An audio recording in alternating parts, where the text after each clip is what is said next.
Assalamualaikum warahmatullahi wabarakatuh. Perkenalkan, kami Muhammad Adib Rifai dengan NIM B02224046 dan Vicky Fadli Ardana Putra dengan NIM B02222078 akan membahas tentang analisis unsur intrinsik dalam hikayat Malim Deman.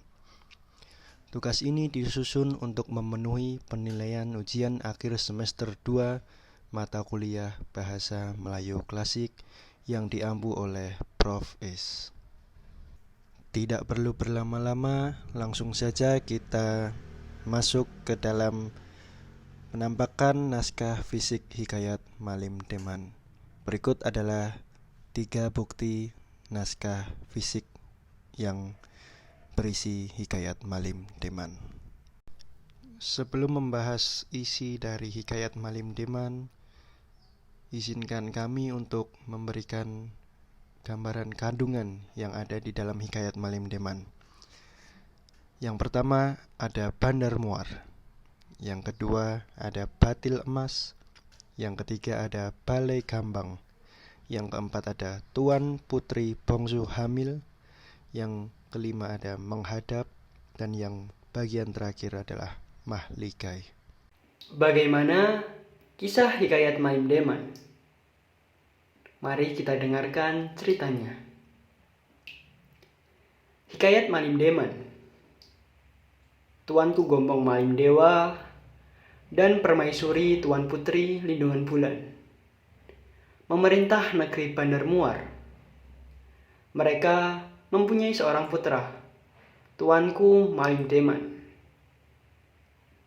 Pada suatu malam, Tuanku Malim Deman bermimpi didatangi seorang wali Allah, menyuruh baginda pergi ke hulu negeri, berjumpa dengan nenek kebayan, untuk beristrikan putri bungsu daripada 7 beradik dari kayangan yang akan turun ke dalam taman nenek memetik bunga, mengarang kuntum pada setiap malam purnama. Sedar dari beradu, Tuanku Malim Deman berubah menjadi seorang yang gila bayang. Seisi istananya kehairanan, terutama pengasuhnya, si kembang Cina. Baginda memohon perkenan ayah dan bundanya untuk pergi berburu ke hulu negeri. Pada mulanya, Tuanku Malim Deman diiringi sekalian rame hulu balang dan rakyat jelata. Namun, mereka tewas akibat kebuluran, penyakit, sesat, dan berpatah balik. Akhirnya, tinggallah Tuanku Malim Deman, Awang Selamat, dan anjingnya si Kumbang. Awang Selamat jatuh sakit dan meninggal dunia dalam perjalanan. Si Kumbang pula mati lemas. Tinggallah Tuanku Malim Deman sendirian menempuh berbagai kesusahan dan penderitaan, sehingga menemui sebiji batil emas hanyut berisi sebentuk cincin dan sehelai rambut. Semua ini milik putri bungsu dari kayangan yang berkata barang sesiapa yang menemui batil tersebut ialah jodohnya. Sebenarnya putri ini telah ditunangkan dengan Medan si Tangkal Ali, tetapi tidak disukainya. Tuanku Malim Deman menemui nenek kebayan, dan dengan helah mereka, baju layang putri bungsu diambil oleh Tuanku Malim Deman. Akhirnya, Tuanku Malim Deman membuka rahasia batil emas dan apa tujuan sebenar kedatangannya. Mereka dikawinkan oleh Betara Guru di rumah nenek kebayan. Kepulangan Tuanku Malim Deman membawa istri disambut penuh meriah dan kebesaran oleh kedua orang tuanya. Lalu diadakan kenduri kawin besar-besaran. Rakyat negeri Bandar Muar mengadakan pesta selama 3 bulan sebagai tanda kesyukuran. Dan Tuanku Gombong Malim Dewa sendiri berkenduri membayar nazarnya. Menjenguk bayinya itu. Setelah Tuanku Malim Dewana boleh berjalan jatuh bangun, putri bungsu terpandang baju layangnya dahulu. Lantas diambil, sambil mendukung putri kecilnya, ia terbang melayang pulang ke kayangan, disambut oleh kedua-dua orang tuanya dengan rasa curiga. Setelah diketahui kedudukan sebenar, putri bungsu ditunangkan dengan Mambang Mulek, seorang raja kayangan juga. Setelah kehilangan istri dan anak, barulah tuanku Malim Deman insyaf dan menyesal akan perbuatannya selama ini.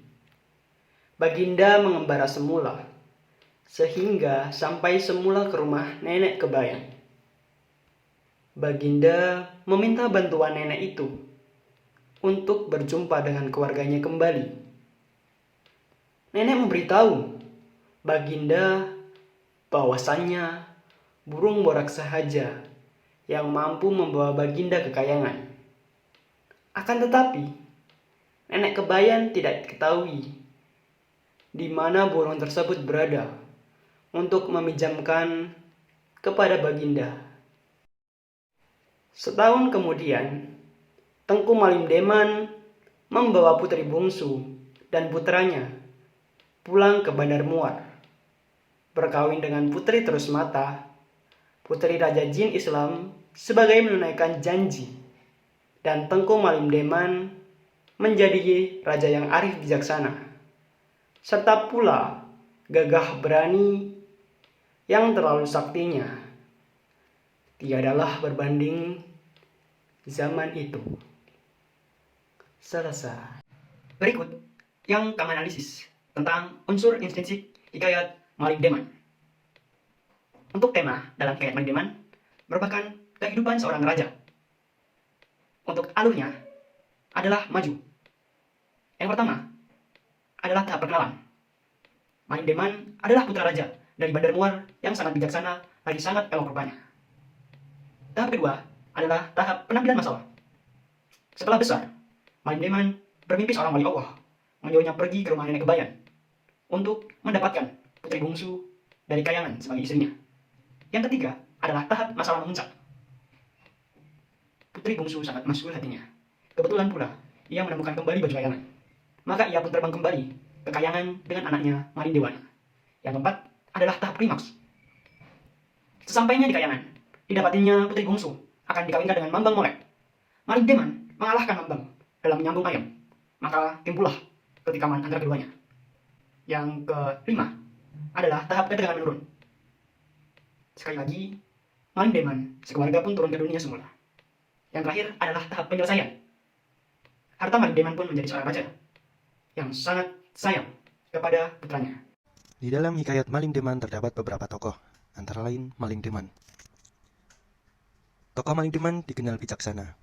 Hal tersebut dibuktikan dengan perkataan, Malim Deman adalah putra raja dari Bandar Muar yang sangat bijaksana, lagi sangat elok rupanya. Kemudian ada tokoh bernama Nenek Kebayan. Nenek Kebayan dikenal sebagai tokoh penolong. Dengan bukti percakapan, dengan bantuan Nenek Kebayan juga ia berhasil mencuri. Kemudian ada Putri Bungsu. Putri Bungsu dikenal sebagai tokoh yang mudah tersinggung atau mudah marah. Hal ini dibuktikan dengan Putri Bungsu sangat maksul hatinya. Kemudian ada Raja Jin. Raja Jin dikenal sebagai tokoh yang licik. Dibuktikan dengan Raja Jin bersedia meminjamkan burung borak kepada Malim Deman dengan syarat. Lalu ada Malim Dewana. Dikenal sebagai tokoh yang penurut. Dibuktikan dengan maka ia pun terbang kembali ke kayangan dengan anaknya Malim Dewana. Lalu ada tokoh lain bernama Putri Terus Mata dan Mambang Molek. Lalu ada latar atau setting. Tempat. Ada Bandar Muar. Dibuktikan dengan selang berapa lama mereka pun kembali ke Bandar Muar. Kemudian ada rumah Nenek Kebayan. Dibuktikan dengan akhirnya sampailah ia ke rumah Nenek Kebayan. Lalu ada kayangan. Sesampainya di kayangan didapatinya Putri Bungsu. Selanjutnya ada latar suasana. Pada saat itu suasana yang digambarkan adalah sangat menegangkan. Dibuktikan dengan Malim Deman mengalahkan Mambang Molek menyambung ayam. Maka timbullah pertikaman antara keduanya. Pada hikayat Malim Deman ini memiliki amanat tentang keluarga sangat penting dalam kehidupan. Tercantum dalam data, akhirnya Malim Dewana besarlah, tetapi Malim Deman tetap tidak mau kembali ke istana melihat putranya. Putri bungsu sangat masuk hatinya, maka ia pun terbang kembali ke kayangan. Sepeninggal putri bungsu, barulah Malim Deman menyesal. Adapun referensi yang kami ambil dari hikayat Malim Deman, kisah klasik yang disusun semula oleh Azhar Osman. Kemudian ada Kaba Malim Deman yang diunduh di kastaraperpusnas.go.id. Sekian dari kami. Apabila ada kesalahan dan perkataan, kami mohon maaf sebesar-besarnya. Terima kasih. Wassalamualaikum warahmatullahi